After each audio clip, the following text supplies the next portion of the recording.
So we'll be doing the economic look at this film and its impact on the current market. Okay. Yeah. You can get the Warner Brothers guy in here. Okay. So, rock on blood work. Yeah. Yeah. How was it, I mean, for you as an actor, what was the experience like? Well, you're working with one of the greats, you know. I've been lucky. I've gotten to do that on occasion. And you know, Clint Eastwood. I mean, we were driving in the car once, and Clint just shook his head, and I said, "What?" And he goes, "In 2 more years, I'll have been doing this for 50 years." And it was like he was just realizing it.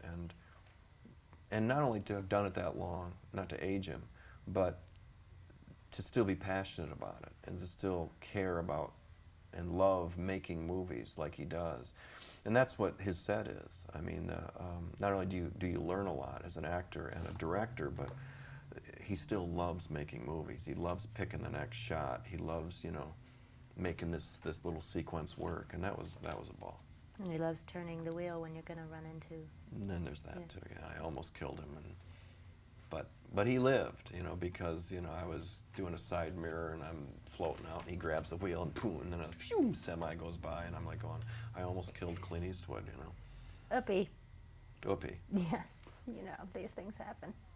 What about, like, as an actor, you said you learned things from him. What did you take on board from this man? What does he put out there that's new for you? Well, he really, the way he uses the camera, just to tell the story, nothing more, nothing less, and there's an art to that, and he really, he knows where to put it. He also is brilliant at making it happen for the first time, and that's a little frightening to actors who like a lot of takes or a lot of rehearsal. He shoots the rehearsal, he'll shoot maybe the next take, and we're moving on. So you got to come in and bang, make it happen, and that's what we're going to use.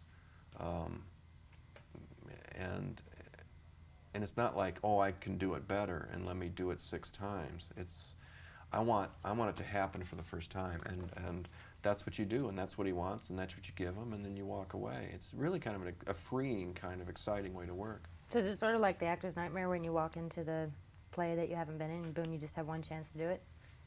Yeah, except the actor's nightmare, I think you're in a play you've never been in and you don't know the lines and you're naked. But so I never had that. You weren't naked? Not in this, no. I don't recall any of those scenes. I don't either. No, I wasn't. What about this role, if anything, was challenging that you didn't expect to, that sort of took you by surprise, that was harder or simpler than you thought?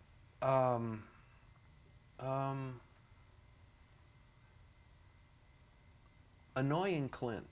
You know, part of my job as the kind of comic relief, funny sidekick in the movie is I gotta needle him. I gotta, you know, kind of, you know, talk back and, you know, what's your problem? You know, stuff like that.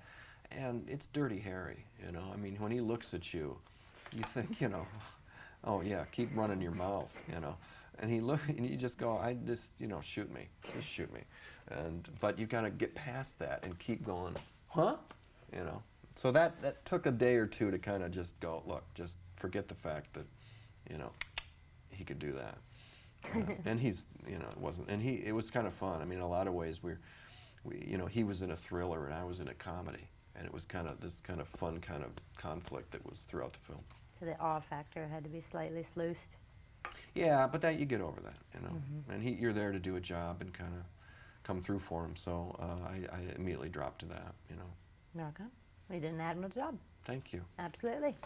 Thank you kindly. Oh. I mean, I don't know for a fact. Mm-hmm. I read. I read a lot. You're an explorer of the world.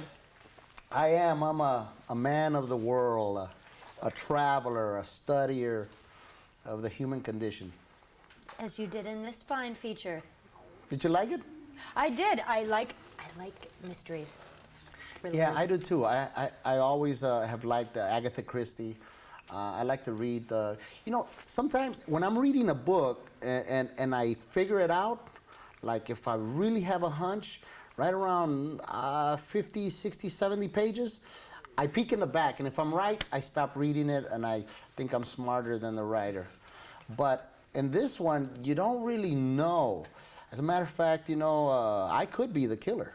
You know, you don't really know until pretty much the end, and I like that. I like to be surprised. You know, I like smart. I like Sherlock Holmes-ish kind of, you know, Agatha Christie kind of, you know, mysteries. You know, that make you think, that make you go, oh yeah, well that makes sense. I don't like the ones where you go, wait a minute, what are the odds that, you know, that a Martian knew Spanish? Come on, you know, that sort of thing. Sometimes it happens, but we don't talk about those times. It's just special. So did you have to pull Clint aside from time to time and just give him a few tips on acting? Yeah, well, of course, you know. Well, actually, you know, it is true. No joke aside, Clint came up to me and he wanted me to show him how to offend somebody in Spanish. You know, for example, giving the finger to someone in Mexico means nothing. That's not offensive. You can go anywhere in Latin America and give them the finger, what we find very insulting, and the reason for a lot of you know, shootings and rage here on the roads. You do that in Venezuela and in Mexico, it means nothing, you know. So he asked me, what is the equivalent of that, Paul? And of course I told him how, and let me tell you, when they're watching this in Venezuela, they're gonna go, what? How did he know? He gave away a secret. So he did consult me. I was his ethnic insulter consultant, you know, for that period. Why not? Was he going to go out and like rustle up some fights or something? Well, he wants to insult Arango, and Arango deserves insult. You know, Arango is a guy who's got a chip on his shoulder, is a corn chip, and who hates basically everything that McCaleb stands for. I think he's also kind of, he's prejudiced. You know, there's no other way about it. And of course, he does have that meanness because he is a Los Angeles police officer. And let's face it, I didn't have to do much research. I just had to see a couple of videotapes, and I knew exactly what to do. So you had contemporary sense memory. I had contempt, not contemporary, just contempt for him and for everything he stood for. And the fact that in real life and in the movie, he gets the most beautiful Hispanic woman, and all I get is Dylan Walsh, who's not bad looking, but he's not my type, blood type, but that is. That didn't lead to a lot of friendliness. Did you want to kiss Clint's scar? No, I didn't. And thank God, you know, I really love Clint, but I don't think I want to kiss any part of him, you know. Of course, you know, everybody has a price, and he does have enough money. I know that for a fact. He's a very wealthy man. I went to his house, and I heard that he takes mementos from all of his movies. And the thing that freaked me out the most, I'm at his house, and you know the truck from Madison, Bridges of Madison County, the green truck, the photographer's truck? I'm driving in there, I said, wow, it's the truck from Bridges of Madison County.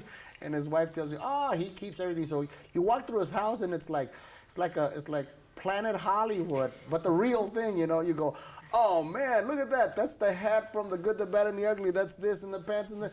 So I did a little shoplifting. I was kind of like, I felt like Winona Ryder at Saks Fifth. That's how I was in his house. There's a few missing things, but he has so many things he does. He doesn't need it all. You were feng shuiing for him. Yeah, I like that. Exactly. I was feng